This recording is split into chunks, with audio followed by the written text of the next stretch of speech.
2, 1, see ya.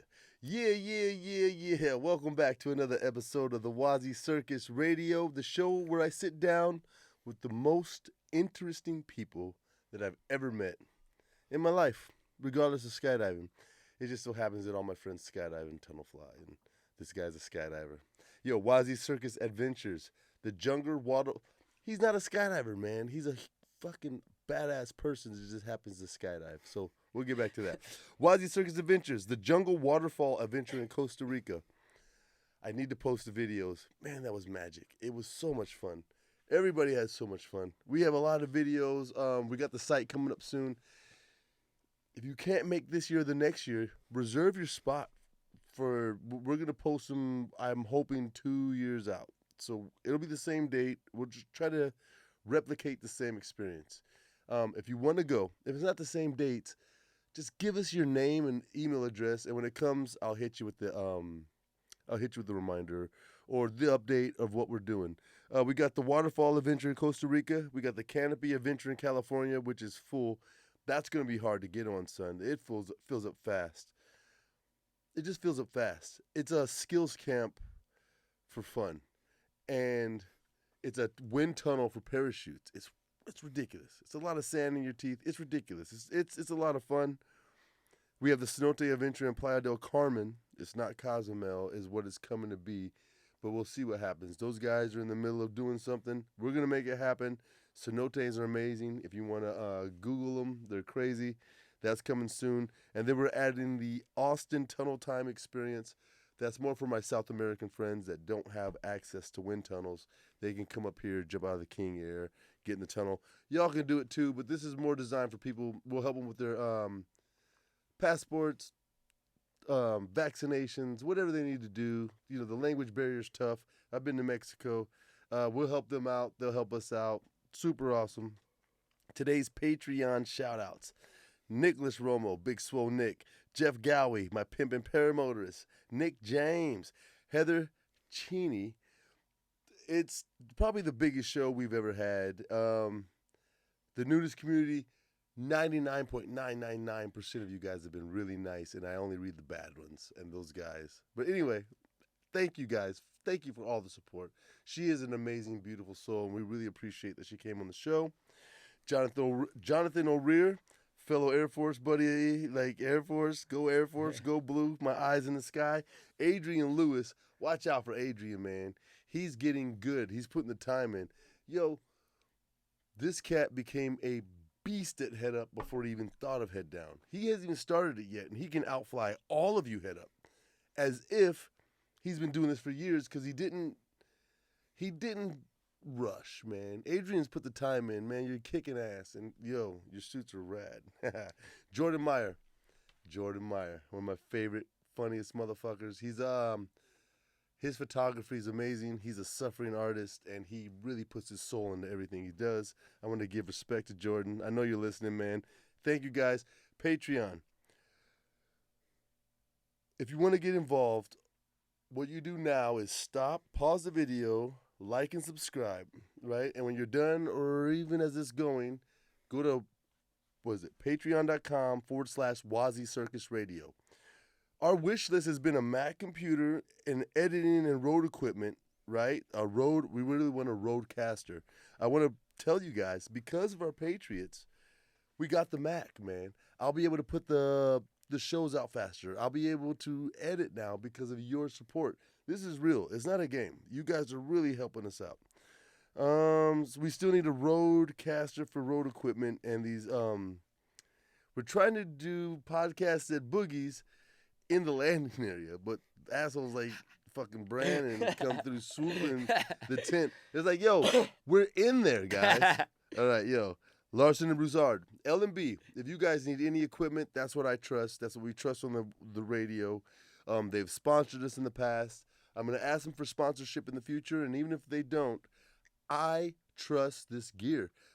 Yo, tell me the truth. VZO owners, the battery goes down and it blinks for another year before it dies. I have been on the plane so many times with my VZO blinking. It rocks, man. Their customer service rocks. You've heard me talk about it in the past. I can't believe that they turn a profit with how good their customer service is. It's that scary. Like, if you do the math, it doesn't make sense. All right. Today's toast to life is 9 Banded from Austin, Texas. It's a straight bourbon whiskey. Bourbon whiskey scotch, I'm not sure the pure difference other than land of where you're at. Our guest today is slightly an expert. 90 proof, 45% alcohol by volume. Hold on real quick. Straight bourbon whiskey crafted from a unique blend of corn, rye, and malted barley. Brought to life with limestone filtered water from the Texas Hill Country. Blended and bottled by 9 Banded in Austin. 87% corn, 11% rye, 2% malted barley. Aged at least 2 years. Distilled in Lawrenceburg, Indiana. I don't know what that means.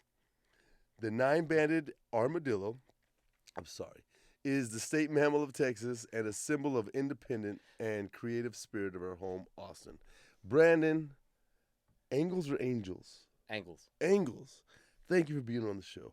Yo, my guest today, 520 jumps, but listen, here's the important part. It's fucking coming. Are you ready? It's coming. This is exciting. My guest today, follow the timeline with me. My tunnel rats. My precious, precious tunnel rats. 520 skydives. He starts in 2017, fresh out of the Air Force. Still in at the time. Still in at the Air Force. Paris Valley, California. Paris Valley. He's rocking. He's killing it. 2 years later, he's like, yo, I want to be the best. I'm going to work at the tunnel. I'm going to become a tunnel rat. So 2017, he starts jumping. 2 years later, how many jumps did you have when you started? 100. 100 jump wonder. Yeah. Definition of it, man. Oh, my God. Oh, Definition of it. All right. 100 jump wonder. Earphones fell off. 100 jump wonder. 2019. Yep. It was, I want to say like January 2019. Okay. Tunnel instructor. May 2020. I think at that time I had about 5 hours in the tunnel. I just started sitting in the tunnel. Started sit flying in the tunnel. Yep. How many skydives? So I had 100 when I started in the tunnel. Roughly 50 a year for the first 3 years. So you're 150 in. 150. I was 100 when I started at the tunnel. Yep. Yeah, so you're like the next year. Yep. 50 jumps. I did 50 jumps while I was a tunnel. Is there an altitude change in the San Joaquin Valley from Paris? It's an additional 1,000 feet. Up or down? Up. Up. So the air's thinner. A little bit. Little bit. 1,000 feet, man. That's not a little bit. 180. What canopy? Stiletto 135. 135. A 180. 150 jumps. 1,000 feet higher. Throws a 180. Where do you normally throw 180s? I never did 180s. Prior to that, so I was coming in from a long spot. I did everything I knew I shouldn't do. I was coming in from a long spot. And, why a 180 when you're not ready for 180? You've been throwing 90s up in this point at your home DZ. So I was coming in from a long spot, and I hit my, where my pattern should have started low, right? So. Have you ever done break turns at this point, ever? Nope. It wasn't in your course to do. All of my canopy coaching at that time had been bonfire talk. That's the best thing in the world. I did my B. I did my B license canopy course, right? But instead of doing more canopy courses and actually paying for my friends' advice, I buy them beers at the bar. And but that's not a bad. Hold on. We can't knock that route because that's a beautiful route. Hold on. What possessed you? Something possessed you because on your 149th jump you did a 90, didn't you? To whip at 180. Wait. On your 149th jump you did a 90. On everything prior, I was 90. And you were low, so you decided I'm a hook it. Yeah, I just why if I'm a little low. Why not just whip the 180? I can't blame your friends at the bar. They never told you to do that. They didn't tell me about, how much steeper it goes when you whip it longer. Well, he And, had 150 jumps. Yeah. Excuse me. You knew what was going to happen. I'd never whipped it that long at that time because right. I didn't have any experience, so I had no idea what was going on. I had a friend shatter himself, and he didn't swoop again ever. Yep. And you walked away. You fucking walked away. End of the day, it took a little while before I started walking away, but I've definitely walked away from this alive. So we'll get back to that. Back to the toast of life. Because this is more about him shattering himself like glass. Tunnel rats. Tunnel rats. My loves. I love you guys, man. Don't downsize too fast. It's the skill differential. It's you're so good. Yeah. Like skydivers, I know you hate them. Just this is not for you. Fly like a boss. These are for my tunnel rats. But you need to land like You're so good. Yeah, but you got to humble yourself. Yep. It doesn't transfer. It's not the same thing. It's 2 or 3 different skills in one. It's not, dude, skydiving is not tunnel flying. There's a whole nother plane of parachutes, canopies. It has nothing to do with your layouts, man. I don't care how good you can side fly. You're not hooking anything. Oh. 150 jumps. You guys All your buddies are. Yeah, but your buddy's got 3,000 skydives. Yeah, man. The dude's been there for 5-7 years. That's all he eats is ramen and parachutes. You know, they pack, they jump, they film, they fucking land, they tandem, they AFF. They're rocking. And to come in as a tunnel rat, you're like, oh, I can outfly this guy. I'm gonna fucking be cool. But you're not cool. Nope. That's the most common injury in the sport. I love you to death. Good God. This is what happened. This is what happens. The fear of tunnel rats. This is the tunnel rat thing, and we're not all like that. God damn it! I nailed it, man. But no.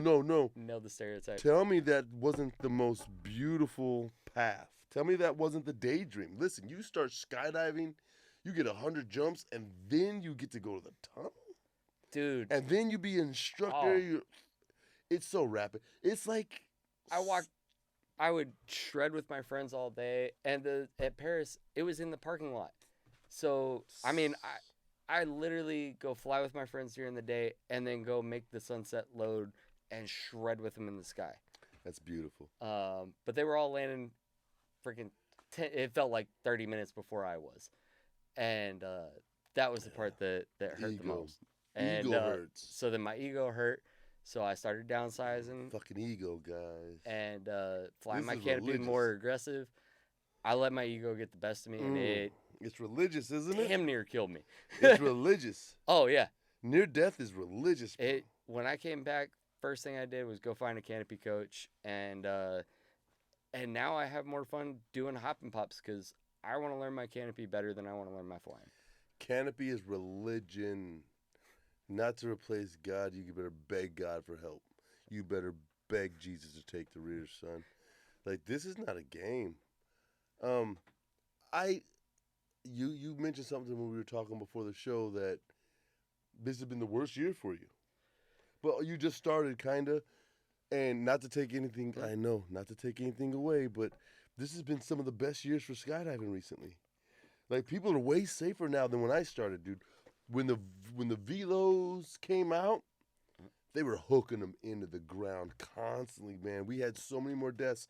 And USPA, I believe we're kicking ass, right? I think when it comes to injuries and canopy deaths and collisions, it gets pretty rare every nobody's really hooking it in. Well, dang it. Some of us are still hooking it in. Yep. But I think it's a lot of not keeping your head on a swivel and canopy collisions in midair. It's not really the hook turns anymore. Well, so I started the year losing a friend to a hook turn. 2021. Yep.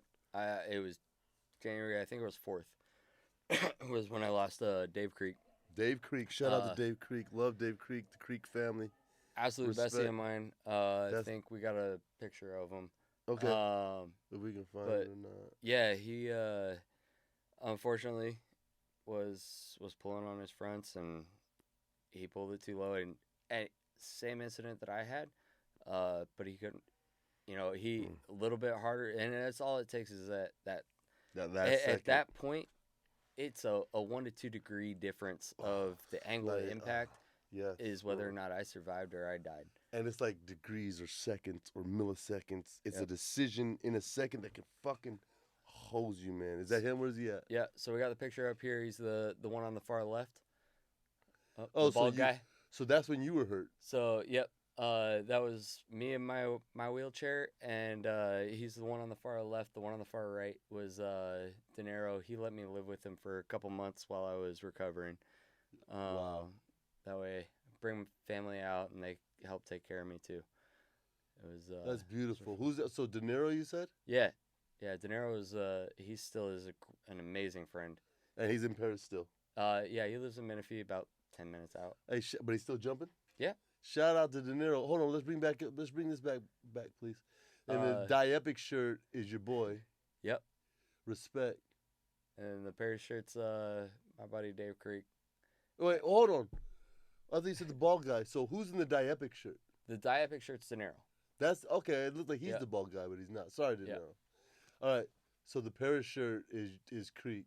Yep. What was he under? Do you remember what he was under? I want to say like a 150-ish. I can't. How many jumps exactly remember. He had a couple hundred. He was somewhere around like 500 or 600 when he hit. Damn it, man. And I mean, he was an amazing kid. Like, I had talked to him when he started pulling fronts and stuff like that. And when he started swooping, he was doing it smart, recovering high. On this particular one, he came out, did his 90, and realized he needed to turn a little more. And instead of turning on anything else, he pulled his fronts back. Did they ever get to his rears or his toggles? I don't know. I wasn't there. Okay. Unfortunately, I just got a phone call and asked if I, how I knew anybody that could help out and help out with funeral. I got a call from the Manifest office. They wanted to know like who they could call to help him. Oh my God! Like all of emergency contact. Yeah. Like all of us, our emergency contact's usually not within the state. Yeah, right? We're nomads, man. He needed the nearest friend. They knew that we were good buddies, and so they called me. I gave him my friend's number. Actually, the guy on the screen, because at the time, he was actually De Niro's roommate. So he lived with De Niro. I gave him De Niro's phone number and hooked him up so that De Niro could be there for it. And it was about 2 weeks he was in the hospital before he actually passed away. He was, Yo, God bless Dave Creek, man. Dave? Yeah. Yep. Dave Creek. So we have a similar story to our buddy Anthony, but he lived, but he shattered himself, and he's been in a wheelchair ever since like 2007. Dude, like I said, it was a 180. It was a 180 from 150 feet. What is he flying? Sabre 1. Damn. Well, dude, I've done a ton of those. Yeah. But you hook it fast, you put your arms up, and you plane it out on rears. He was 100 jumps in, and he hooked it, and he didn't let go of the front, and he hit the ground with his hands in the front. If I remember right, I think he might have transferred, but it was too late. I was filming landings because Andy Beck, the guy that inspired me to ever grab the fronts, like we lay down and Andy Beck would swoop the shit out of us in his velocities, and we all wanted to be Andy Beck, we all want to be Jack Reeves, we all just want to swoop, man. It's so right. The desire is so strong. It looks so pretty in front of the but it's in refined. front of the crowd. It's such a refined skill. It's such a delicate, refined thing. You have to like build up to it layer by layer. So, man, let's get to it before we get to the scotch. What's that right there? Is that him? Yeah, this is my view of my accident. So before we get to it, stop. Oh, God damn it! All right. So you're okay. So what we've deducted so far You're at a different drop zone, 1,000 feet higher than your normal elevation for a boogie or something. No, or just a fun day. This is when COVID just started. No. You guys, this no is drop recent zone. as fuck. Yeah, no drop zone was open, right? But San Joaquin Valley was a small family drop zone that never actually really had to shut down as much. Is it still open? I'm pretty sure. Shout out.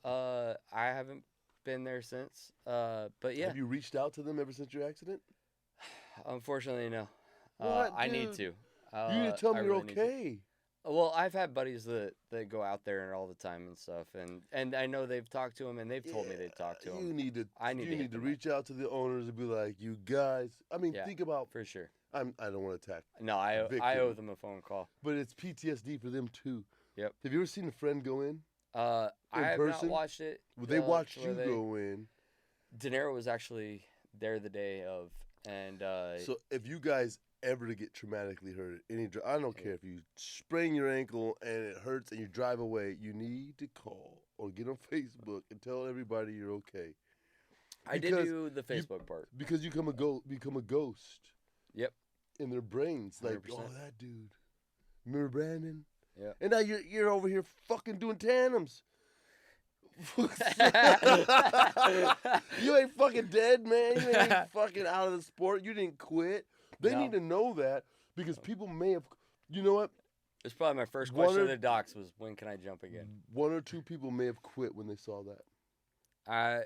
Honestly, De Niro's been, it took a minute with me living in his house of chatting with him to, especially he had me and then he had Dave, right? Yeah. Dave lived with him. He was his roommate as well. De Niro still jumping? And it took a minute to get him back in the sky. And he had definitely thought about it of just giving it I up. don't know.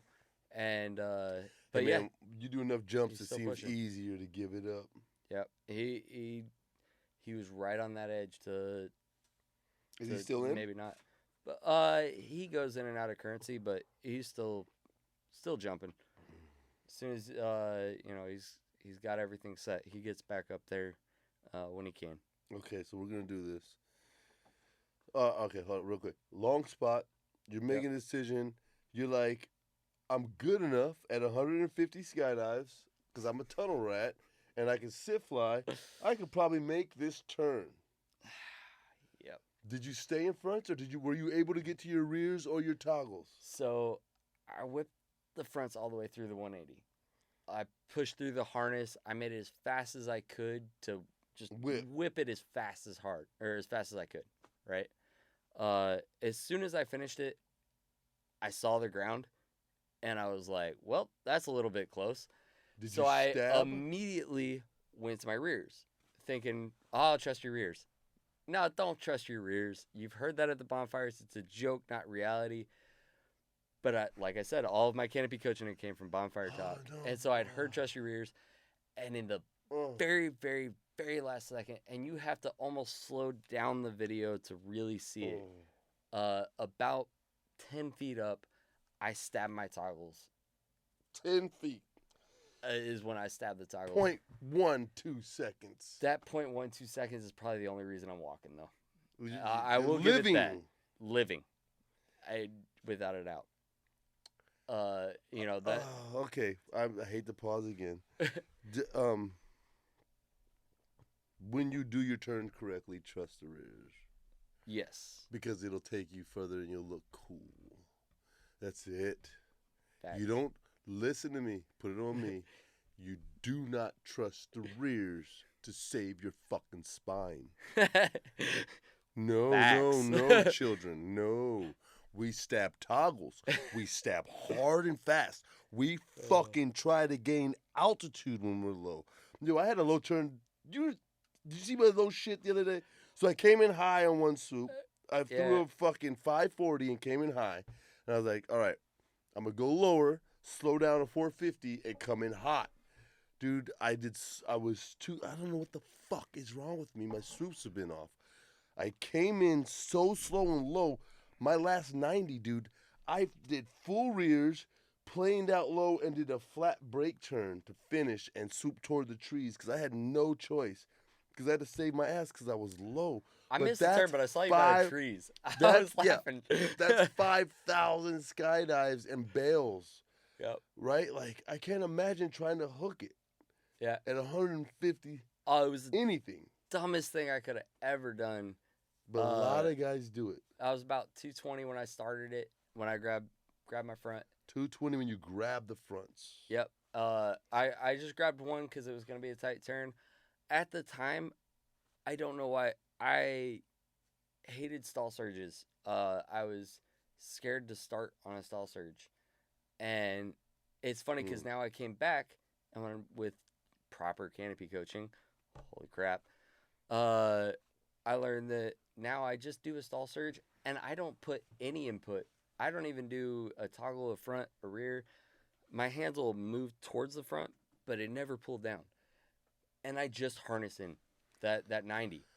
And people think that I'm swooping, and I'm like, it's a I didn't even touch clean turn. Didn't even touch him. Who taught you that? So I went off of the Alter Ego course. Of course. With Luke Conroe. Luke Conroe. Shout out. Beautiful. I might be pronouncing that wrong. But Luke, Flight 1. Yeah. Beautiful information. No, Alter Ego. Alter Ego. Oh, yeah. Not Flight 1. Yeah, not Flight 1. You just said that.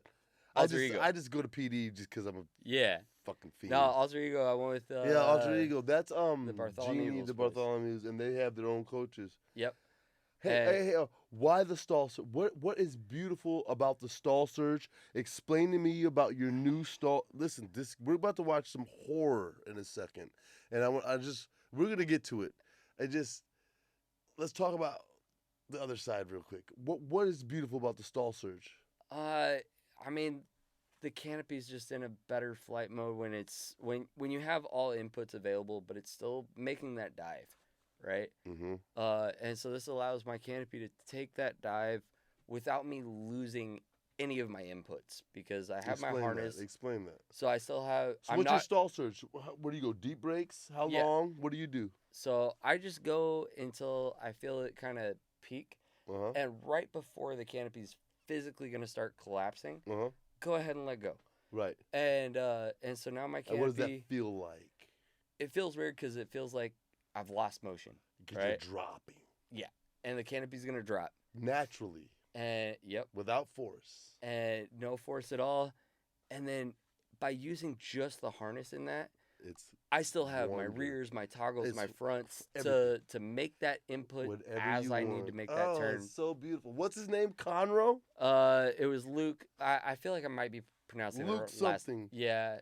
He taught you that? He didn't really teach me too much about the stall surge. Okay. Going into as far as doing it. Mm-hmm. A lot of that came through Bonfire Talk. Yes. Right? And I just at the time I didn't trust it because I'd stalled my canopy before in my B license course, right? And when I stalled it, dude, I stalled my canopy till it came back to a square and went back out. Hard, man. You gotta finesse this shit, son. When I realized that that's what the stall surge was, is just stopping flight and forcing that recovery. You know what it is for me?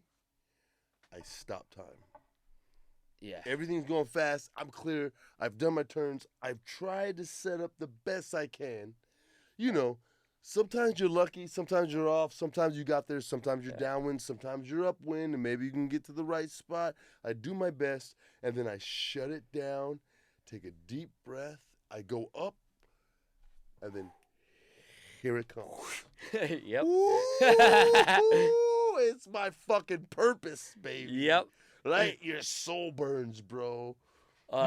With the anticipation of what's coming, and when you plane out and it's right, it's the sweetest feeling. The funny part is, so I haven't really been planing out right since I came back. I purposely, 99% of the time, I plane out about 5 to 10 feet high. Good for you. Sink it because in. I've been low once, and I ain't doing it again. All right, here we go. Been low once. We're coming back from a long spot. We've already said it. He was like, fuck it, I'm going to hook it because I can sit fly with my dogs. I shred all day in the tunnel. All right, here we go. Yep. Samuel King. Dude, you should have been turning. What are you fucking doing? Why are you waiting? Double fronts. Because I had to hit the barn if I would have started I'm not that. watching. I'm not watching. If I would have turned it when you said to start it, which the height was right, I'd have hit the barn.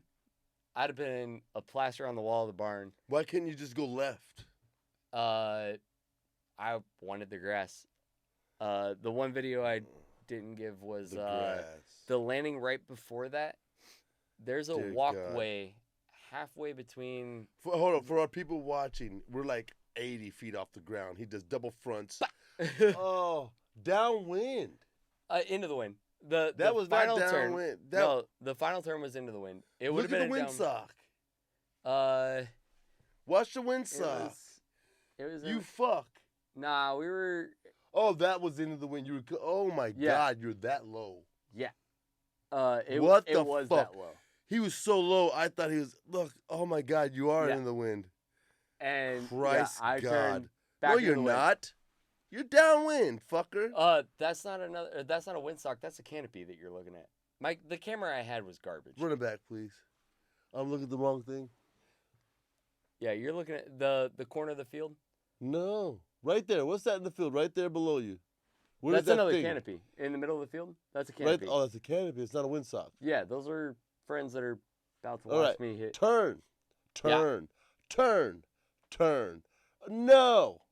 Way That's too not low. a windsock? Nope, that's another canopy. Oh, God, B. Damn it, B. Watch that video way too many times. Yo, look at my shirt. Out my ass. Out my ass, Brandon, 2020. Explain that. So, well, I don't remember anything for the next 90 minutes. Camera switch. All I said when the EMTs came and before they came was "ow my ass, fuck my ass, I think I broke my ass," and I basically repeated that till the EMTs. How did you got me hit? out. How did you hit? Hips What first or ass first? Hips first, I guess. I don't know. I remember stabbing the toggles and saying, "This is probably gonna hurt." And the next memory I have was waking up in a hospital saying, "Holy shit, I'm breathing. Oh my God, that means I'm alive." Those were my next two thoughts. Who's that with you? That scenario, that was when I was staying at his place. No. Like I said, he let me stay at his place for a couple months. Saint. That wheelchair would not get through a trailer, and I lived in a fifth wheel, and so there was no way I could get it home. He let me, not only me move in, he let my family come with, so that they could help take care of me. And yeah, Saint's not even touching it. The dude has been amazing for me. He's saved me in a lot of ways. And here's the deal, people. And he watched the accident. He watched it when it happened. That's probably why you move in. Let's pull that up. You're about to see some horrifics. Because healing's hard. Yeah. So these are the X-rays afterwards. Healing. Listen, look at that. Yeah. Healing is fucking dark, and I don't know what that pain. It's got some surgeries. It was 2 days of surgeries to put those in. God, my Lord, my God. I have a picture that I don't think you want to really put on here of mid-surgery, because when it came in, oh my God. The first hospital I showed up to, they actually sent me out to another hospital because there was no way that surgeon was going to make it happen. And so they sent me to another hospital where there was a stronger or more a better surgeon. Hold on. After 2 days, I became a case study for a conference that he was going to be speaking at. And lucky you. From the conversations that he's had, this will probably be in the orthopedics, like their school studies. The Hall of Fame, son. It's going to be in their studies. What are those circle things? Those are some kind of bracket that they've. Because look, the bolts. Look, if you look to there's bolts. There's a circle. There's a bracket. There's 2 3 long braces. bolts. Yep. And those other bolts on the far left for us for the screen. It's on the So those are 3 braces holding down where I had fractures, and so you shattered that shit. Yep. Look at all those bolts. Each bolt is holding something together. So all the screws are holding together the brackets, holding together fractures, right? And then how the hip bone makes almost like a wishbone, and you break the wishbone. I broke the wishbone. So my constant joke is that my last wish was that I'd make it out alive, and they screwed together the wishbone, and there's actually 2 bolts up top. It's a little hard to see unless you zoom in. There's 2 bolts. There's no spinal damage down in your. I did fracture 4 spine or 4 vertebrae. Spinal cord. Yeah, there was 4 vertebrae. It was I want to say L4 and 5, S1 and 2. So, but no damage to the cord, so you can move your toes. When I came out, I couldn't. My femur, for femur and in, I didn't break a femur, but my femur fell out of socket, and when it fell out of socket, it fucking fell out of socket. You shattered your hips. Yep, and and so it pinched my sciatic nerve. Oh yeah. Fucking pinch. You should have fucking lost your legs. For sure I should have.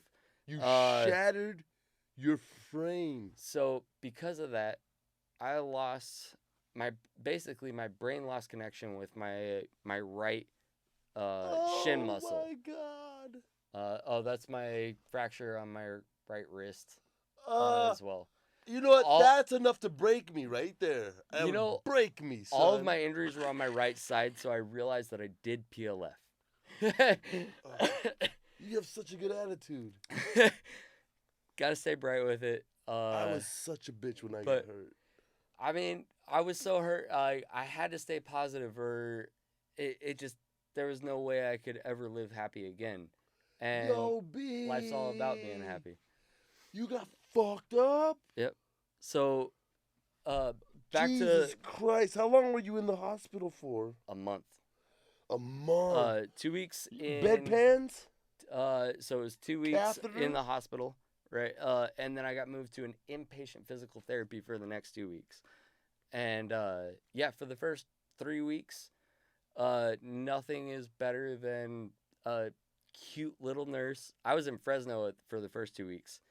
Nothing is better than some cute little little nurse coming fresh out of college, comes out to wipe your ass because you can't go to the bathroom. Fucking move. You can't go to a toilet. Then you're, yep. Full body cast? Were you in a full body cast? What was your... I was I was stuck in the bed for about the first weekish, few days short. Were you all harnessed up or just laying there? No, just laying there. Nothing to hold your hips so you didn't move? Nothing to brace you? Well, in the first 2 days, he'd already put the bolts in. Like, it wasn't, the fractures weren't moving. There's a really bad picture I didn't add. In order to put my femur back in socket, they had to screw a bolt through my femur, and that hurt. I'm about to puke. Yeah, it was rough. I can't take pain like that. He had to pull my femur out to put it back into socket, and it was... I'll try to keep it light so you don't stop. Were you awake? I was not only awake, the shot that he gave me didn't kick in. No! And so I told the doc, I was like, hey, no, don't drill. Like, it's not numb yet. And he started drilling. Actually, it was the assistant that started drilling. And I said, no. It's not numb yet. Like, no. And he was like, it's okay. You feel the pressure, not the pain. And I was like, no, I feel it. Nope. He went through. She goes straight through the middle of the bone.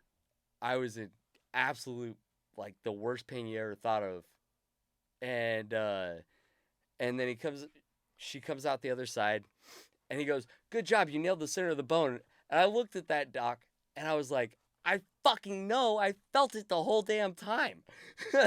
Like, I'm well aware because the whatever you stuck in my leg. I want to puke again. Fuck that doctor. Like I felt. Oh, dude, if there was anybody's house, I would burn with What was that doctor's fucking name? I wish I knew. I'm glad I don't because where was the hospital? He'd be burned in. It was out in Fresno when that happened. Shit. You that's fucking disgusting. I still to this day hate that dude with a passion. I want to puke. Cause I told him I felt it. I told him it wasn't pressure. He drilled into your body. Yeah. I just felt it, just like your standard little drill that you'd say, your nice little DeWalt.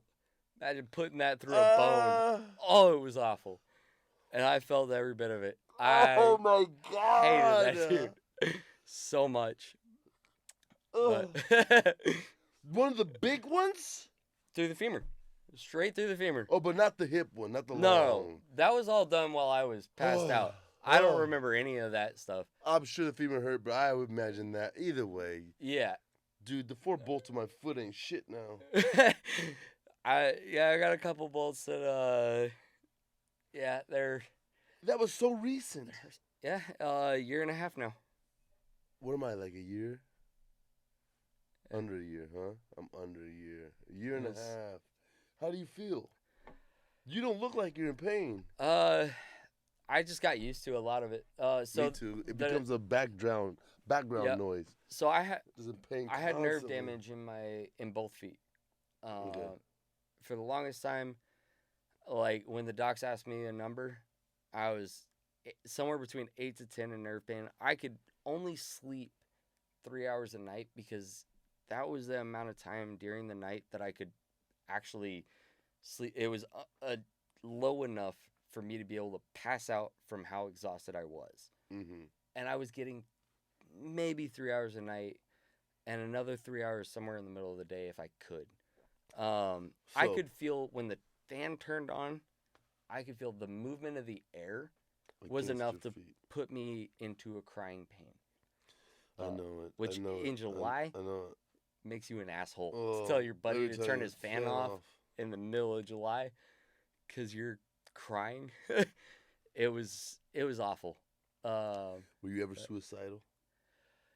That was actually, it was after I got back out of it. After? When I finally started getting back into the sport, not being able to do what I could do before, I had taken so many steps backwards that it got to a point I got close. So you went from tunnel instructor to I can barely even fucking... I could fly on my belly like a boss, but when I went to go sit fly, which was something I was coaching, hips, I just couldn't.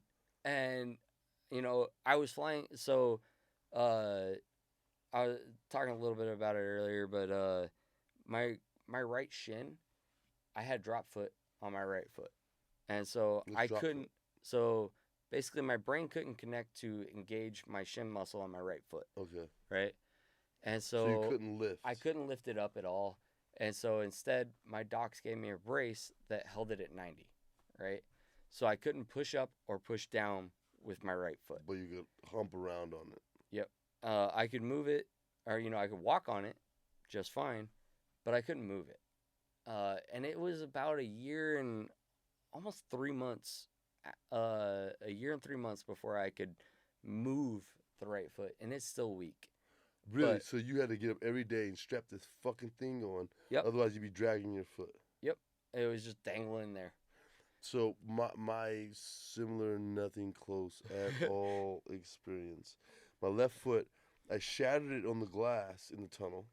Yeah. Going out face on some bullshit. Yeah. And didn't take care of it because I got an X-ray on it and they didn't find anything. But there was a hairline fracture. Yeah. So I keep walking on it, do some hard landings on it. Hairlines keep getting bigger. Yeah, flying my paramotor, couple bad landings. I remember one bad landing. I was with her, and I was trying to like land close to her and be all cool, and like my foot hit and I slid. It was bad. And then we were in Costa Rica on the WazzyCircus adventure, and I have a good swoop. It's on the video.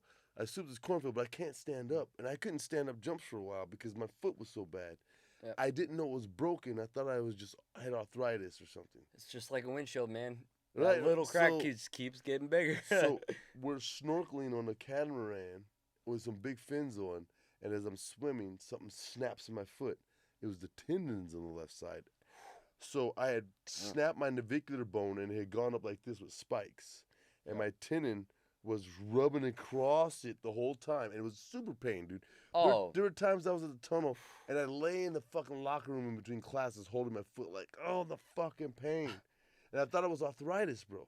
I didn't know because the doctors never found the break, and it was bad at this point. So we're down there swimming. I'm in pain every day, but I'm hiding it. But we're swimming, and something popped, and all the pain went away. And we swam to a beach, and we had a good time, and we're hanging out, and there's a bunch of fish. And I stood up, and my foot didn't hurt anymore. But you couldn't move it? I couldn't move my left. Right, but I didn't give a fuck because it didn't hurt. So I didn't notice that I couldn't move it. We're on sand. You're just happy it didn't hurt. It didn't hurt. All of a sudden, right? And then that night, I realized I can't move my toes, and I thought it was nerve damage. Yep. You know what I mean? And I was like, but we had three days to get home to the States, so I wasn't going to a Costa Rican hospital. Yeah. You know, I was like, I got to get home. So I just shut up, I sucked it up, and I came home, got the MRI, and they were like, dude, surgery in 2 weeks. You shit's fucked. So that drop foot shit, because I remember I couldn't walk in flip-flops because it kept folding under, and it was weird, so I'd try to hide it from people. Yep. So I'd kick my foot forward, land on it, and step. You just got to walk kick different. My foot forward, because I didn't want anybody to know, especially her, to freak out that I'm the lead on this fucking thing. This is my adventure. I've got 12 people in a foreign country. What a shark. Another tunnel instructor whose ego surpassed his what was happening to his body. Yeah, I mean, it's a thing. I still do the same thing to this day, you know, but I've had a few moments since my accident where the nerve damage finally just shut out. I don't know what was blocking the pain. Whatever it was. But still to this day, on that little scale the docs give you, I'm always sitting at a 3. I'm always in pain. Yeah. Like, my feet are on hypersensitivity mode. Is it like pins and needles? What does it feel like? No, it's not sleep. It's closer to a pins and needles. Why your feet though? What did you damage your legs? So it's not that I didn't damage anything in the legs. It's the nerves. I pinched the sciatic nerve, which is what connects everything to the lower body. So the lower lumbar smash, everything else hurts. When I woke up, I couldn't feel anything short of my waist. After a couple days, anything short of my knees. So you shattered the lumbar. Did they remove the chunks that were pressing against your spine? So because something was the picture that I have, and the reason I have that picture is of my doc removing my sciatic nerve. It had got trapped between the sacrum and the femur. And there is some seriously strong tendons connecting the femur. Oh, God, what did you just say? And so it was pinched in probably one of the strongest points of the body. That's the strongest most. That's your whole support system, and it's in there. I mean, your glutes, literally the biggest muscle in your body, and that's holding those two together. That's your weight center. And your sciatic nerve is smashed. Is stuck between those two. The femur. Yep. And the sacrum. Yep. So the weight bearing, meeting the weight bearing, you're in the middle, fucking in pain. So it got bruised. And I mean, when I woke up, it was shut off. Because, I mean, it was so damaged, it just couldn't feel anything. But in all the pain, it didn't break you. It was not being able to skydive. Yeah, so that's how precious this shit is, son. I was sorry a little bit earlier. Oh, I can't sit fly. Fuck this life. So the first thoughts right before I hit the ground was, oh shit, this is probably gonna hurt a little. And then the next thought that I remember was waking up in a hospital and going, oh shit, I can breathe. Holy shit, that means I'm alive. Yes. And I was just amazed that I was still alive. And then when I saw a doc chat for a minute or so, what's the damage? This is after surgery. before I hit 24 hours after my accident, I had already asked the doc, like, how long do you think before I can skydive again? And this is after bolts are in. This is after. No, this is before bolts are in. Oh. This was actually probably before the first surgery, because it was 2 days of surgery, right? So somewhere between waking up in the hospital, and I can't remember if it was before the first surgery or not, I had asked the doc, like, when do you think I could skydive again? Can we pull up the original hip thing with all the bolts and all the dude? You know what did he fucking say to you when you were sitting there in pieces? You're in pieces, dude. Listen, he's contemplating. Look at this brace, man. He's debating whether or not I can walk again. Look at this brace. Dude, if you're going to feel your legs again, dude. Yeah. So look, your sciatic smash on that left side of the screen, your right side of your body. In between that, your femurs, right here, you guys, if you look on the left side of the screen, his femur's coming up to all those bolts. His nerve, holy shit, the bottom of your spine's cracked. You see how it's going this way? A little bit. That nerve is in there. He had to pull it out and then bolt you together. And you're like, dude, how can I do what I just did again? Yep. What did he say? He was like, you know, if everything goes absolutely perfect, it's going to be a long recovery process, maybe 2 years. Okay. I did my next skydive in 6 months. I don't think almost to the day. I was on top of my physical therapy. I was on, and my doc, or actually it was that orthopedic who said, you know, give us some time, probably about 2 years. Stem cells? No, none of that. None. It was a bruise, no physical like cut or anything like that to the nerve, and so they just needed the bruise to heal. Right. Oh, it was just smashed. They pulled it out and it regenerated. Yep. It didn't get severed. It wasn't cut. It's not going to die. Yeah. It was just pinched. So it took about, we'll say, 16 months-ish before it finally... I had a guest on a couple episodes ago, Derek Lewis.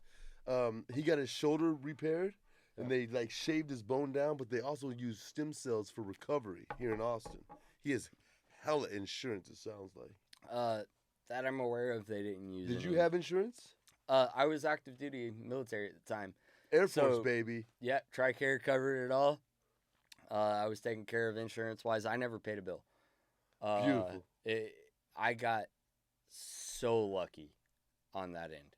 Well, no, you made those decisions to go to the Air Force. Yeah, but as far as the stupidity of being a tunnel instructor and doing the young, dumb, full of cum, man. That's not your fault. It's not your fault. But I got lucky that the military was they hooked me up. They took care of me. If I would have went to the tunnel first and then showed up at the drop zone, I'd have been the cockiest bastard on the planet. I'd have fucking head first in. I'd have head first in a 210. Are you kidding me? I had a double front 270 from 90 feet. Dude, I was a dickhead. I'm still a dickhead. Thank God I had to learn how to skydive first before I went to the tunnel. Yeah. So Air Force, you had a sick job. I mean, I was the pilot's baby. I took care of all their equipment and stuff. So you're a tech geek. For pilot's equipment. Yeah. So like helmets, G-suits. What is that like? Harnesses. What's a G-suit? Stuff like that. Grab suit. It's what they wear in order to, you know, when they're pulling G's, you know, 6 to 9 G's. The human human body can't handle that. Right. So there's a nice little suit that fills up with air and keeps the blood up top. So if a leg fails, his fucking foot explodes with blood. Basically. So those suits are crazy. Yeah. You're responsible for the pressure all the way up and top and the bottom. All it is a bladder that fills up with air. And air? It's not fluid. It's air. Yeah. Why not it fluid? fills up with air. Because it literally fills up from outside air. The movement of the aircraft. Oh, inflates the suits. It takes the bleeding air from outside that's already there.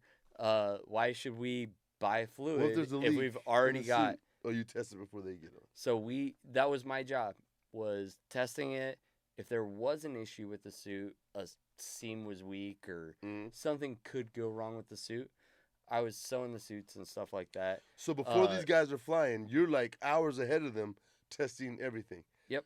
Make sure everything's on point. So their the HUD display and their helmets, are you components even too? So depending on the component, when I was working with fighter pilots for a little bit, and just like the sci-fi movies. What jets? F-15s. When I moved to Edwards, we were working on all of them. 16s. The 35s was a different shop. Favorite jet? I gotta be a little bit biased. Well, actually, you know what? It's the B-2. It looks like the Batman symbol just, flying off. And I saw one literally, it was maybe 1,500 feet high, and it took a turn and disappeared. Like, I could see it, turn, gone. You just can't see it when it's level with you. The way it's designed. It bomber disappears out of nowhere. And the B-2 has always been my favorite aircraft. It's so beautiful in the way that it looks like a Batman symbol. It looks goofy almost. But it's just the most stealthiest aircraft that is ever existed. Is that what refuels the F-15s? What we got right here? Nah. We got refueling on the F-15. So I was in a KC-135. And we were refueling the F-15s that I worked with at the time. And so this is a picture of us refueling one of the F-15s. Look at the pilots, man. Yeah. Dude, that is daydream shit for little boys right now. You know that. Dude, I was a little kid out in England. So I flew in the KC-135, and we did the refuel on the F-15s. The next flight I did while I was out there, I got on an Osprey, which is the one with the two props up top. Yeah, so rotor it goes vertical and then it takes off. Yeah, it could take off like a helicopter, fly like an airplane. And with giant props. Dude, it was so awesome. And we flew that one right next to the White Cliffs of Dover. So I have a picture where I was sitting on the tailgate of the Osprey, right? And I took a little picture with my phone of the White Cliffs. Do we have that? I don't think I gave that to you guys. Man, that is... do you love the Air Force? It's beautiful. It's a great place to be.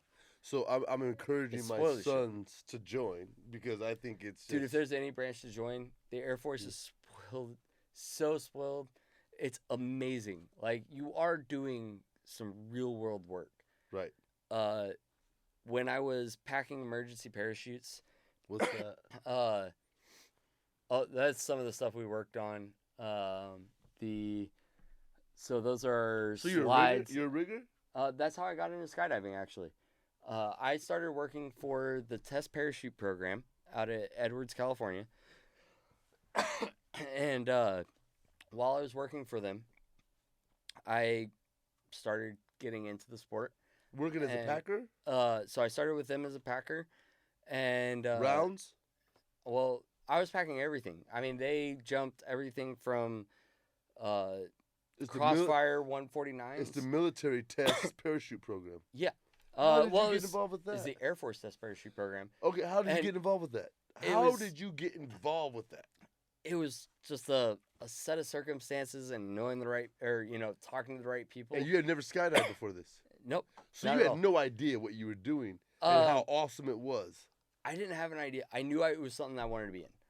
When I was like 6, I would grab the 4 corners of a bed sheet and jump off the stairs and see if I could get it to him. Dude, that is a recurring theme from my guests. Everybody wants to jump off the roof, and it's not just a cartoon. I did that shit too. I had a plastic trash bag. Yep. And it worked. Like, it felt like it worked. Whatever you can get to slow your fall. Is this what a parachute feels like? I'm with it. Yeah. And so I knew I wanted to skydive. So when I got there and I heard about the test parachute program, why did you want to skydive? Asked. Why skydive? Like I said, as a kid, I was just, I don't know. How? I just had an interest. How? Where did you see it? Because if you're not exposed to it, how would you know? Before that, I really couldn't tell you. Are your parents military? I don't know if I saw it on TV or what. Your dad a jumper? No. So both my parents, my mom and my dad, they did a static line when they were way before me. It doesn't and they never matter. told me that before. They didn't tell you that. They didn't tell me that until well after I was, almost in my teens. So it's in your blood. But you hadn't jumped yet. Yeah, all I had been doing up to that point was just, I don't know, maybe I saw it on TV. I don't remember. And you're talking about it, and they told you, yo, we have jumped, mom and dad. Yep. That enforces shit. Same day, different That planes. enforces shit. And all of a sudden, I was like, I'm going to do it. Me too. It's in my book. See what I'm saying? How the influence goes, you guys? Hey, they planted the seed. How old were you when they admitted to the fucking fact? I want to say somewhere between like 12 and 14, or 10 and 14. My kids are fucked. Yeah, it was young enough that it's not like I was looking for the nearest drop zone, but it was old enough that I remember the conversation. It molded every decision you made from that point on. I knew if they did it, I could make a living out of it. So now you show up and you get the opportunity to be a test parachute. Test parachute. I was just working for them as a rigger. But you're there. I had started doing you were static Air line Force with them. rigger. You got your ticket. One on record where I tested it was a life preserver that I tested under static line. How many static lines you got? 17. Fucking crazy. And I'll keep it there. How hard are those landings? Oh, they're a blast. They're from I've watched them. It's about 30 seconds from aircraft to ground, right? And for all 30 seconds, you're riding one of your boys down. One of your nuts is caught in the harness. I don't care how you adjust it or how you think you moved it. Oh, really? You're riding a boy down, and it ain't gonna feel cozy. There's no way to adjust. I got yelled at. You can't lift your knees up or slide it down? No. Paul, you never said anything about your nuts being smashed, Paul. You say it's awesome. Oh, yeah. The way those harnesses are built, they're not designed to, move forward and sit in. And so every time, all 17 of them, I rode, one of the boys took a hit on the way down. Yo, my fucking... I'm so glad I had a kid before I... Yo, my National Guard guys are hard as fucking nails. I've seen them smash into the ground and never complain about their balls. Well, the impact was... I'm 150 pounds. Was 150 pounds at the time. Were you MXTs, the slightly maneuverable ones where you could flare, or you just pure like? I was on an MC6. Okay, so you were. The first 5 were on T11s. The next was that 12? 12. We're all on MC6. So you were able to steer and get away and semi-steerable. Essentially, all you can do is pick which direction you're hitting the ground. It's not like you're, setting a landing pattern or anything like that. I saw these guys, man. I saw my boys fly patterns. If there's zero wind. There was 0 wind. You can hit a pattern. Yeah, they hit a sweet pattern. They have about 4 to 6 mile an hour forward drive. Fucked in 6. Yeah. So it's got to be 0 wind. But if there's a breeze, it's gonna hit over 4. It's going. You're going in the direction of the wind. The real reason that you have those toggles is just to pick which direction you're landing so that you're facing the wind when it happens. What was the coolest project that you either witnessed or helped to pack? Was it tanks, a Hummer, fucking soldiers on a platform? So I didn't help pack this one, but I got to know the people that worked in the program of it. They got essentially a dummy, right? That they hooked up enough motors to that it could steer a squareable parachute or a square parachute. Yep. And it's gone way past that. What year was that? That was in 2019. It was the first time the Air Force had landed. It was it wasn't the RA-1. It might have been. Does the Army not share with the Air Force? Is it separate? They do, but you have to realize Special Operations has their own set of and they don't share. They don't share with the general pop. Right. On on the research they do, because they have to do all that stuff underground. So they're keeping it a little bit hush-hush on how much technology they can put into their research. Okay. And, like, that's why they can use civilian research and stuff like that. Okay. They got to keep it a little quieter than... so then I'm not going to say anything at all. Yeah. But the program that dummy that I was shit is old, bro. But a dummy that can steer? Yeah. I haven't heard of that for a while. Cool. That was the first I'd heard of a dummy steering a square. Now, there are steerable squares that have been happening long before that, and it was for the airdrop for, like, moving big objects. So what's the point of a dummy? Because a dummy can test a personnel parachute instead of, the programs and equipment that was built before would just move a can of, or a huge box full of peanut butter and right. Whatever, all the goods that they would drop off. Well, my point is, dude, that dummy, they put those, which is not a dummy. It's not a dummy. It's a fucking robot. No. It's an AI robot that can fly a parachute. I worked with the dummies. We were test parachutists. Yeah. Hey, but the test parachute is way cheaper than that fucking $1 million fucking AI robot. Well, it wasn't an AI robot. That was the thing, was he made it a lot cheaper than what our training was. He just put a couple motors in the arms, How's that cheaper than a human? Because you have to think about not only the human and my pay, right? All of our training that we went through. Oh, this is all the of our test skills program. that I'm went sorry. Through. Yeah. This is the test program. Everything that it takes to get to being a test parachutist. Okay. You got to consider all those costs. And this isn't a Hummer full of Russians landing with a flare system. This is I gotcha. This is somebody who is a skilled parachutist landing under a new canopy. It goes to show the military has the best and the fucking brightest, son. Honestly, period. The best and the brightest. They've got some skilled skydivers. Well, dude, it's the best guys. It's the best. The funny part was working with out in the test or out in Paris, where all the military contracts go through Paris. Do they? I mean, shout out to you guys in Paris. A large portion of military contracts. There's a lot in Arizona too, though. Right? Yeah, there Air is quite Force a few. Is Paris. All the militaries go through there. I mean, I watch the Germans almost every other week. They would come through, and they'd be running courses out of there. Sick. But the funny part we realized is military's job in skydiving is to go from plane to ground safely. Period. Because their job is after I hit the ground. It starts. So I do a lot of tunnel training with military. Yep. Like I full ruck, head down with guns. I need you to fly a ruck safely, and I need you to be able to get that stable enough in free fall. Well, we need it to be a non-issue. Yep.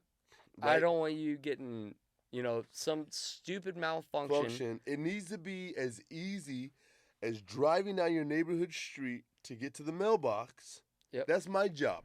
Yep. My job is to get you guys to the mailbox, and then you can pull out the key and do whatever the fuck you want to on the ground. Yep. You could drop the ruck, roll in, poop, whatever you got, bury it.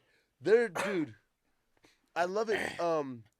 Most of my students in the WazzyCircus course are military guys. You've seen them. They come out. The guard and the fucking my airstrike guys. I just trained those fucking guys, man. Dude, they get dropped off 50 miles away. Yep. Ruck in with all their food, all their medical supplies, no support, just to laser camp and blow them out of the fucking world, and then they get evac. That's the whole point of a hi-ho. The whole point of a hi-ho is I can drop you off in one country, and you can land in the next. And you're so deep in their country that their border patrol ain't looking for you no more. Explain high altitude. So hi-ho is high altitude, high opening, right? So you're jumping from 30,000 feet. You're pulling out the door just like a hop and pop. But now you're cruising 30,000 feet with all your shit. You're gonna make a couple miles. You make a lot. Yeah, of miles. you got especially if they plant it when your wind's in your back. Yep, you plant it right. How deep? Are you allowed to talk about how deep? We should probably. I don't know the exact numbers. I'm not. We're not going to talk give about you the exact but numbers. That's fucking right? crazy. But yeah, depending on the glide ratio and the winds and all that stuff, you can make some distance. Quite a few miles into that next country without ever breaking their airspace with an aircraft. Right. So radar is not going to show, and you can start pushing through. So. Fucking crazy example. There was a show about a submarine. Do you remember that on Netflix? There was a show about a submarine. They got stranded on this island. And there's another group of Americans trying to take them out. And they had a jet. And they never broke airspace. And they were like 40,000 feet. And the plane broke and turned. And the captain of the submarine was like, there's an extraction team. There's a team coming. They're like, how do you know? It was just an airliner. They're like, no, somebody got out of that motherfucker. And that was those guys. And it was like 100 miles away. I don't know what they're doing. Oh, you know what I mean? But 30,000 feet, the glide ratio is crazy. Yeah. Man, that's terrifying. Yeah. If you are an enemy of our nation, if you're an enemy of the state. I mean, I've made like 1.5 miles in less than 5,000 feet with my stiletto. Could you imagine Jocko being dropped off to come get you? Dude. Fuck you, man.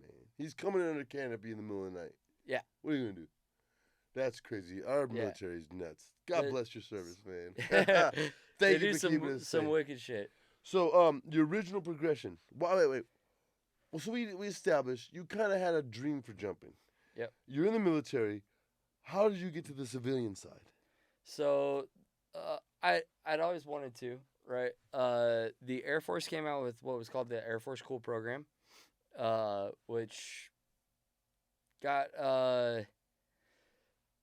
tightened up a little bit since my time. Your parents weren't in the Air Force. You just no, both of them were. Oh, they were. That's actually how I was born. I was actually. You didn't say that. Yeah, so I was born in England, on a military base out in England. Dude, this makes way more sense now. You fuck. Yep. And so it was really funny because being on a military base out in England, you would never think that your generation would continue there. Sure enough, that was my first duty station where I took my now ex-wife, but my wife at the time, and we had my son on the same hospital. And my dad was there, and he was like, they've removed the hospital, same floor, you were on the other side. Right. I was born 100 feet away from where my son was born. And I would have never thought that since I was born on a military base overseas.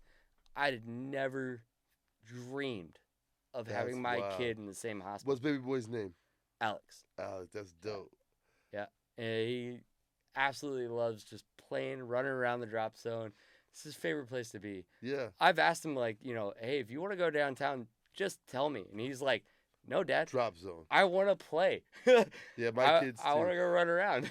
Go free, go wild. Oh, they get to run. Drop zone kids get to go, bro. Dude, he has so much fun out there. They get to go, and you got the dogs. We have the picture of the dogs. What's your bully's name? So I got Koba and Cookie. Koba's the bully. And Cookie is Cookie's your my original little dog. Jack Russell. Yeah. Yeah. I came here with Cookie. Got him because some girl thought a dog would continue a relationship. And I told her that she could leave, but the dog could stay. That's a Jack Russell. You know, they live for fucking ever. Oh, dude. He is a workhorse, too. Yeah. Like, he's a herder. He's to the point, like, if I got flies in my trailer, uh-huh. he chases after the flies. Well, that's Jack Russell? That's the bully too. So my Jack Russell's actually the dominant of the two. Really? Yeah. Oh, dude, he's so fast. He puts him in check quick. What's the bully's name? Koba. So he got the bully from Joe Johnson. Yeah. You guys seen him on the show. That bully. Look at that bully. He's so adorable. God. That dog is swole. That's before he got swole. He's put up so much muscle. Yeah. So that was when I got him about 6 months ago. He looks all tiny in that picture. He's put on so much muscle. And at the time of that picture, Cookie could outrun him no matter what direction he ran. Right. Now, if they're running in a straight line together, Koba keeps up. But Koba's twice the size of Cookie. Yeah. Look at him. He's a tank. Oh, fucker. Yeah, Look at that, dude. My little buddy. Dude, he's 75% smile and yeah, dude. 25% Every time body. you see him, yeah, right? But his body's swole. Dude, yeah, he got jacked as hell. Yeah, He's a big boy. Just rocking and rolling, dude. And most of that came from just feeding him and letting him run with the boy. And him and Cookie, the more they play, the bigger he gets because he just keeps chasing, keeps chasing. And so as he keeps chasing, those muscles just keep getting bigger. So as a TI professional skydiver living at the DZ, what are the challenges with a dog? You have a trailer? So yeah, I have a trailer at the DZ. It was finding a place for Cookie, right? When and how he could walk. I took him out one time while we were operating, and he decided to go chase the tandem. And I was like, crap. You have to go out before and after operations are done.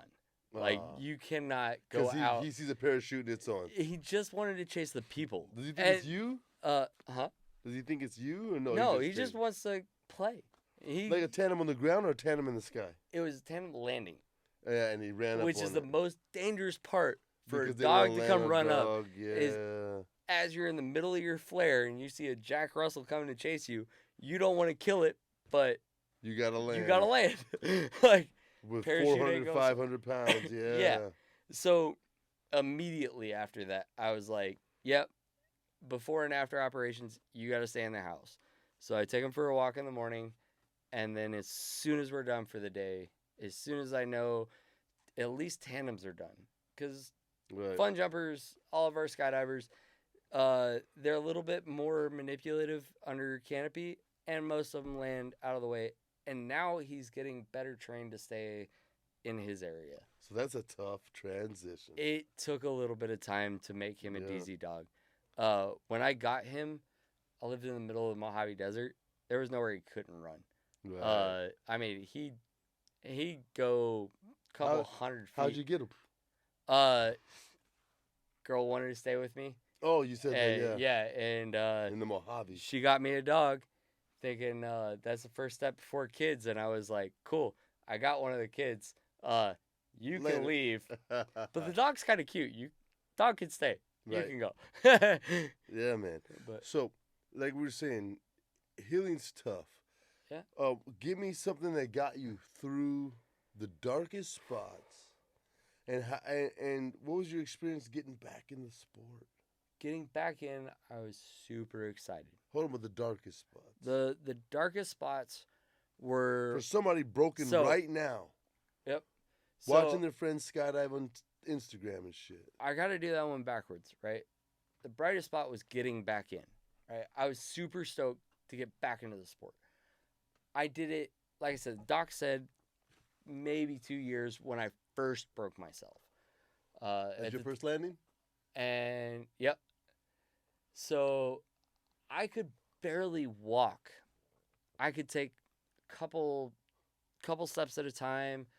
I couldn't walk more than 100 feet before I needed to find another chair, right? And you made your first jump? And I went back to my first jump. So I knew if I was getting a canopy, I needed one. No matter you on the plane, wind run or no matter what the winds were, I don't care if I landed downwind. I need a canopy that I can stand up without running out. And I went from a 135 to a 210. Yeah, but that doesn't make it safe, B. It may have not been the safest thing. Because if you hit hard, you would still been fucked. If I would have hit hard, I would have been fucked. Your wrist was okay? My wrist was good. The hips were still... The hips were good. They weren't great. All the fractures were healed, and I could walk. But the biggest issue and the reason I couldn't run still barely can run, was muscle atrophy. Me too. Right? Me too. The shit dies. The muscles die quicker than anything. You can't do shit about it, man. Yeah. And so I realized at this point that if all the muscles or all of the bones are healed, right, and all I have to deal with is muscle atrophy, then the best way to deal with muscle is to push it. You didn't stand it up. I stood up that landing. It was a 210. And like and I said, I was flying at 135. And my arms were fine. Right. So I stood up that one. How did your loved ones feel about you entering the sport again? They knew there was nothing they could do to stop me. What did you tell yourself to convince yourself that you were okay to try again after you got hurt? I went to the tunnel. That has nothing to fucking do with parachutes, B. So I knew how I could walk. I knew how I could move around. I went to the tunnel. You and the biggest fear I had was arching because everything I broke had been in my hips. Oh my God, yes. Yeah.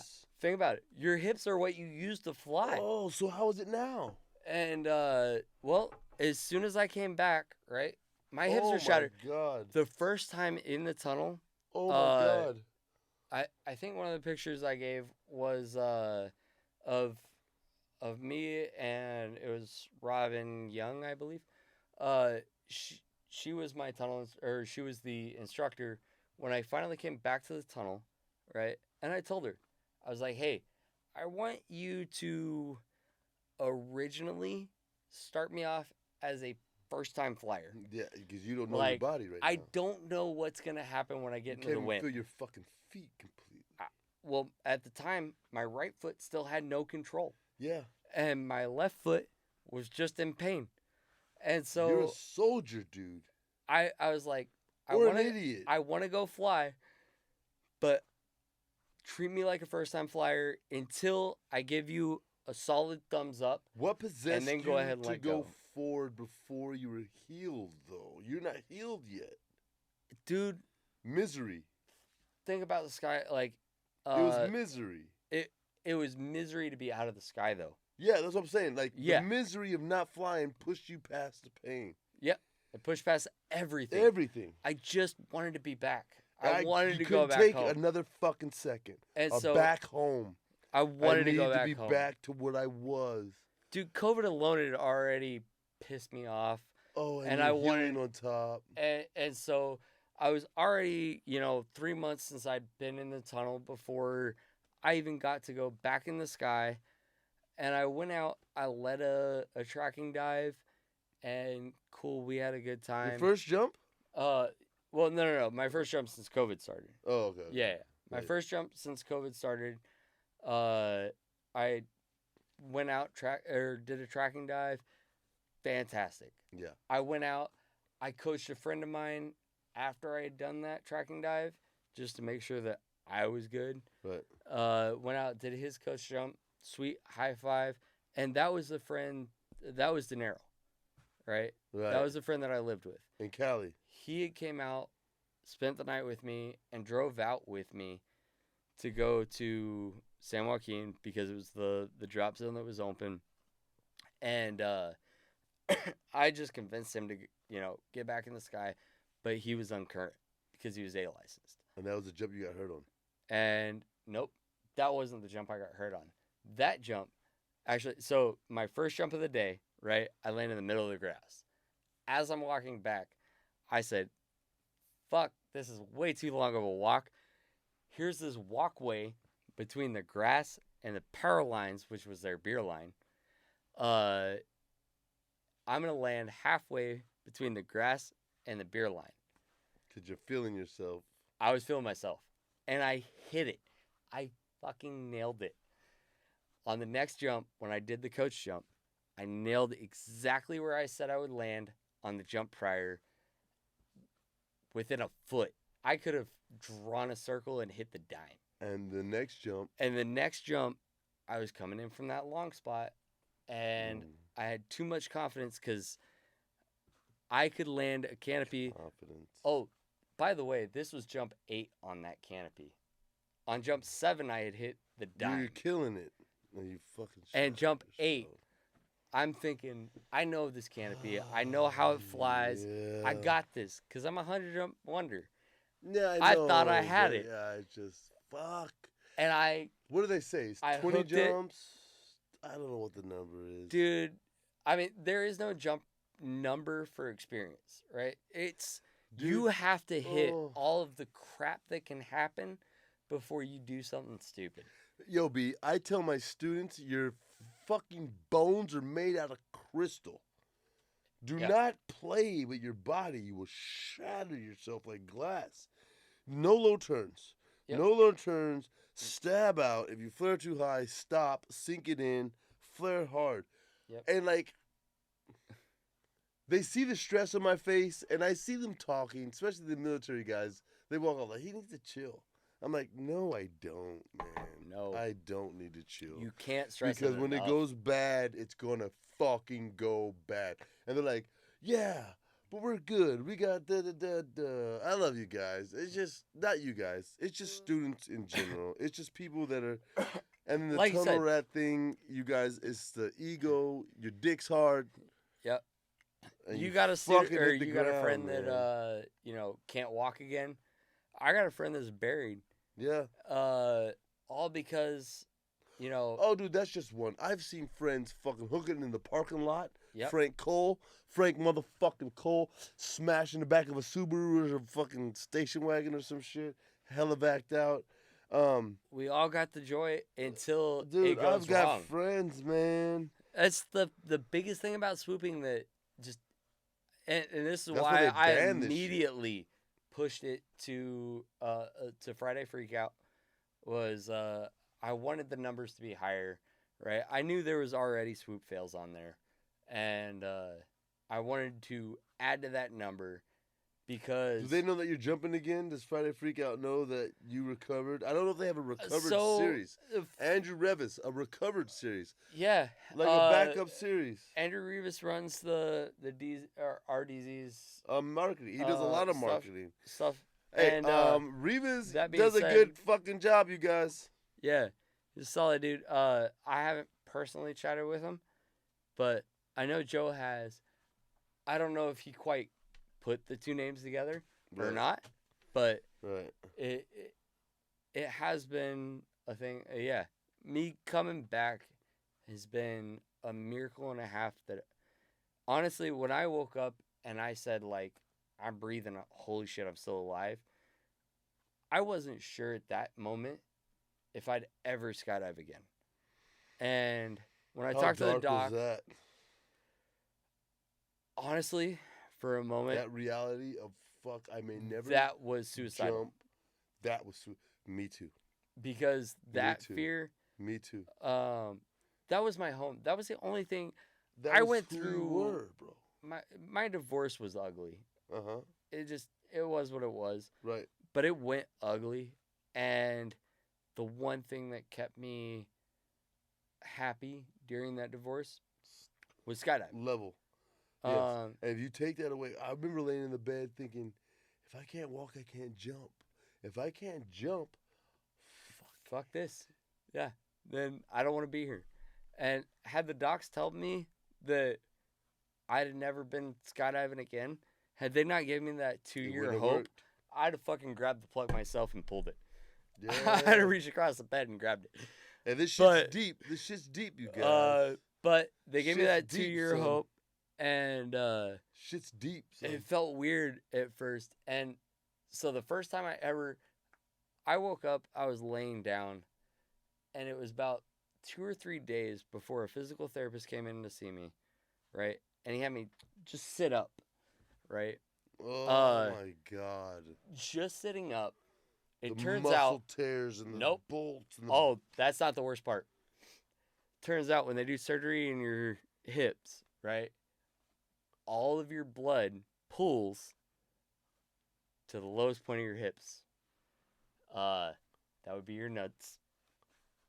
And so my nuts were swollen, each about the size of a tennis ball. You had tennis ball nuts, dog? Oh, dude, they were fucking huge. You had COVID nuts like Nicki Minaj's cousin, son? Dude, they were record size. I sat up and I was sitting on my blood-filled nuts. Do you have a picture of your balls? I do. Send me a picture of your balls. They're that big? I'd have to send it to you later. Is that the most painful part of everything? Yeah. The first time he had me sit up, I sit up, right? Do you have any nerves I was like, in your testicles? Ow. And he goes, on a scale of 1 to 10, how do you feel? And I was 15. Like, no.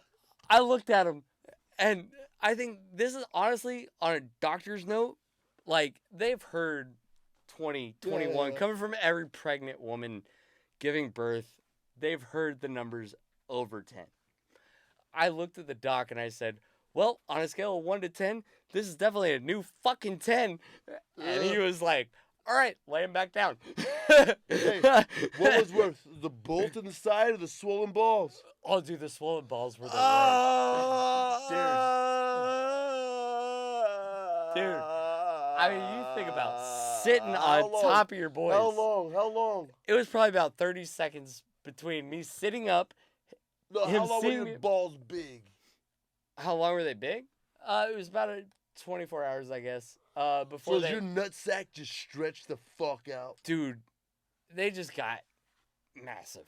And it was not an enjoyable mass. It was not like, hey, babe, look at my balls. No, it was, hey, babe, can you make these move?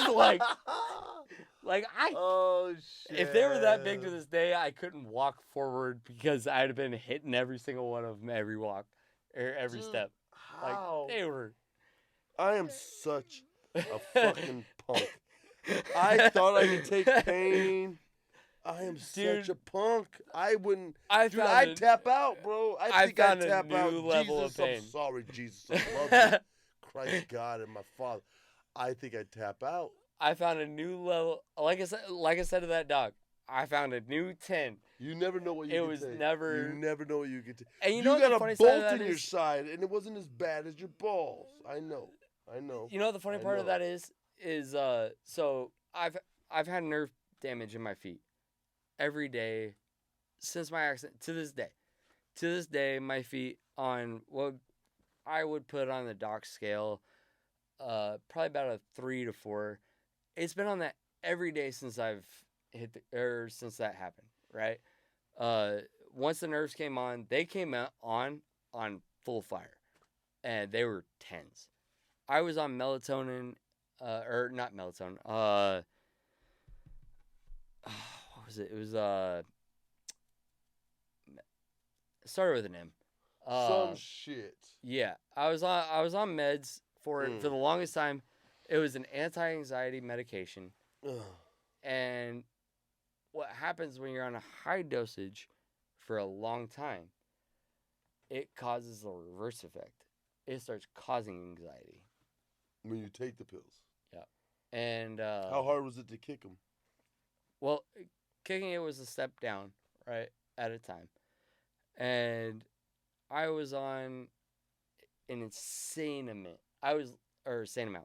Sorry, when I started.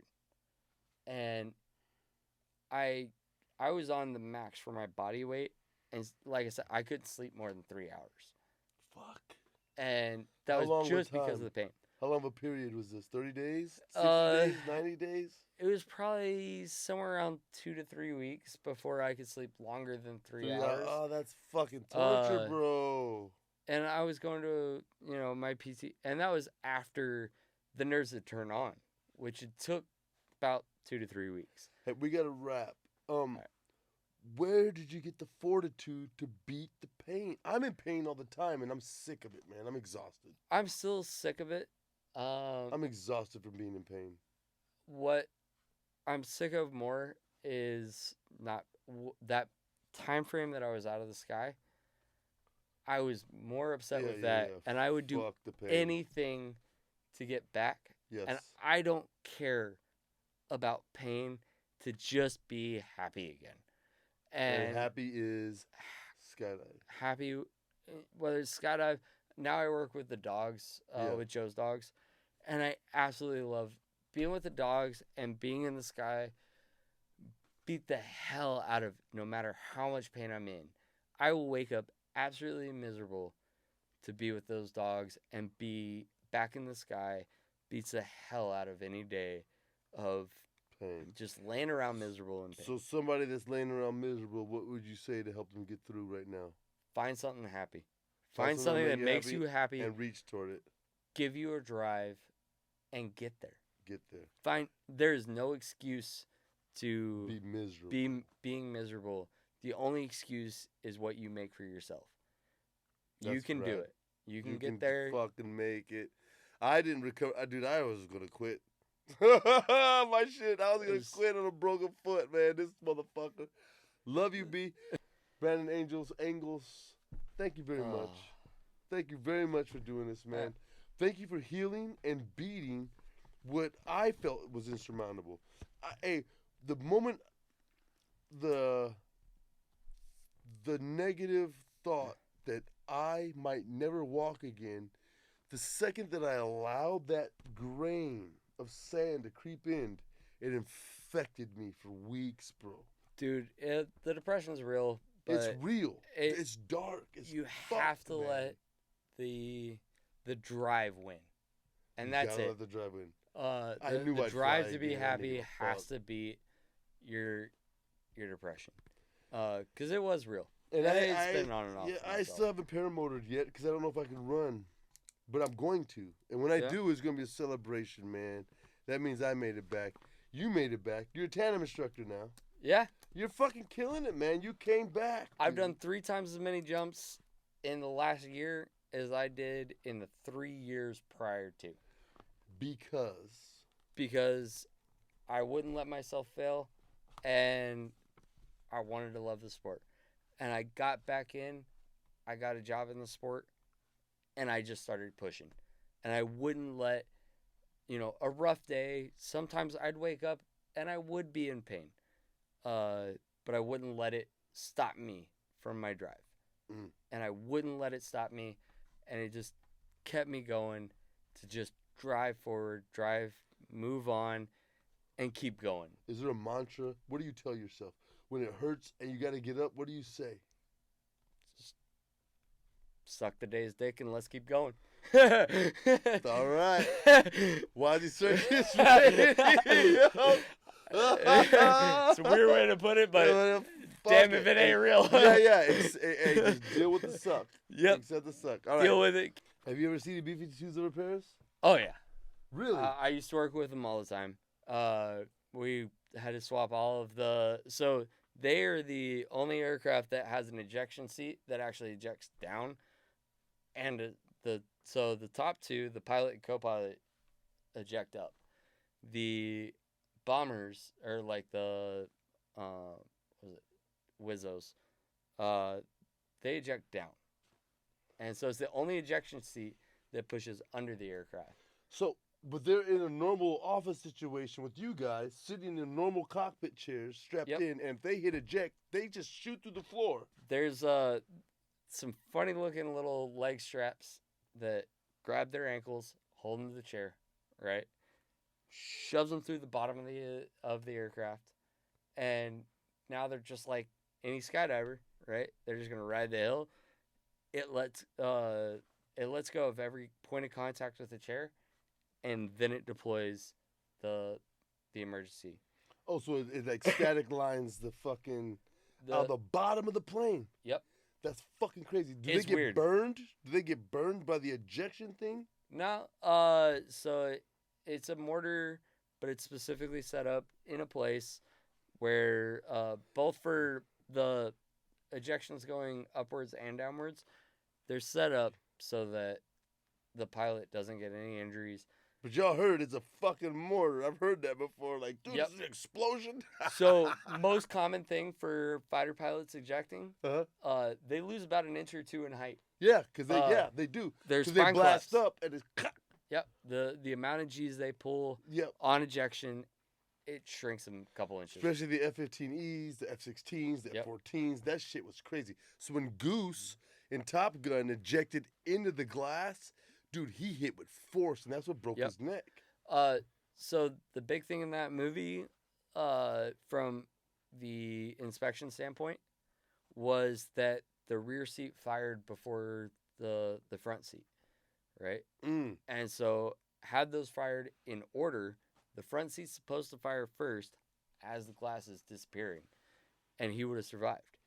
Oh, so in the movie they displayed that accurately? If you watch it, the rear seat fires first. Wow, so that's for the techies. If the rear seat fires first, then the pilot's gonna go into the glass, and the front seat's gonna be clear. Yeah, that shit ain't funny. Hey, I love you guys. Hey, B, I love you, man. We gotta get out of here. We love you tacos. too. Ladders brewing. Hey, yeah, fuck yeah, man. We're going big. Hey, skydiving is important. Skydiving is important to people, not for the reasons you think, and it's different for every person. Some people are beating suicide. Some people are escaping a divorce. Sky therapy is a thing. Sky therapy is real. I work with a lot of paraplegics, and when we get them in the tunnel, you know, a therapist moves a hand or a wrist at a time. The wind moves your whole body. There's magic in it. It's being commercialized, and it is what it is, and we got to do it. I had to do some TikTok shit today that I refuse to do at work. The future's coming, but we got to keep this shit sacred between us and the future jumpers and the future flyers. It's up to you to mention it to them that this is sacred, man. It's not. Pharaoh never did this. I got one thing before. Caesar never did this. Yep. Yes. I got one thing before we close out. If you have an injury and you want to go back into the sky, do it in the tunnel. Go fly that injury in the tunnel before you get back in the sky. Make sure, because you lose an arm, if an arm dislocates in free fall, it could cost you everything. It's a terror pain. It's a terror pain. It's not a normal pain. It's a terror. I might die because I can't operate pain. If you can't, if it's your right arm, you can't pull. It's a terror pain. Pull your main. You're going to your reserve because you're in terror. It's not fear. You're Even right. at that, you can't flare. If one of the shoulders or you can, if you're trained, you can grab both toggles and pull. Hey, if you have an injury. But if you go to the tunnel first. Yeah, I would love to take care of you. I will give you everything I got. I will fly you in the tunnel. You're right. And then, we have his knowledge. If you guys want to come back, you might have to fly here, get a hotel, fly with me in the tunnel. I'll take you to Lone Star. I'll take you to Texas skydiving. Whatever plane you're, dude. But go it's to the bigger than the fucking $30 you're going to give me on a coach jump. I don't give a fuck about that. That barely covers my fuel. Let's get you jumping. Let's get you flying because it's about your fucking spirit, man. Gladly get you back in the sky, but want to make sure we do it safely. Yo, support us on 100%. Patreon, WazzyCircus, Patreon, something like that. Keep your head on the swivel, hook that shit. Yo, B, you're amazing, dude. That's tough. Thank you for being on the show, man. Anytime. All right. Thanks for inviting me. WazzyCircus Radio, I love you guys. Peace. Thank you, moms. Damn. I can't imagine doing that.